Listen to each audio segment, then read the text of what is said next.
तुम जो अपन को देह समझ बैठे, You consider yourself as a body. ये देह समझने के कारण देह भान बढ़ता गया और पाप बढ़ते गए। Because of considering yourself as a body, the body consciousness and sins continued to increase. काम, क्रोध, लोभ, मोह, अहंकार, ये 5 विकार हैं। Lust, anger, greed, attachment and ego are the 5 vices.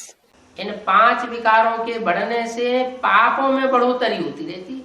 Due to the increase in these 5 vices, the sins keep increasing. इन 5 विकारों का बाप है देह अभिमान। The father of these 5 vices is body consciousness. जैसे जैसे देह अभिमान बढ़ता है, देह की याद आती है। When body consciousness increases, we remember the body. देह के संबंधियों की याद आती है, देह के पदार्थ याद आते हैं।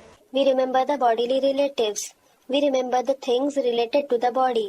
वैसे वैसे देहभान बढ़ता जाता है, विकार बढ़ते जाते हैं, पाप बढ़ते जाते हैं।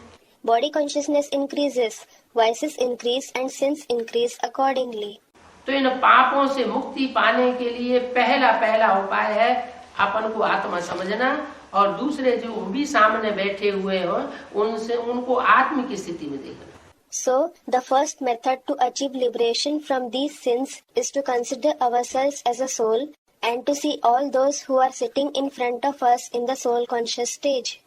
जो भी बात करता है, जो भी मिलता है, उसको आत्म की स्मृति में देखना। With whomever we talk, whomever we meet, we should see him or her in the remembrance of the soul.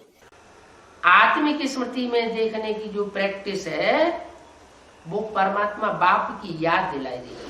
The practice of seeing others in the remembrance of the soul reminds us of the Supreme Soul Father. इसलिए मुरली में भी बोला है। This is why it is also said in the Murli.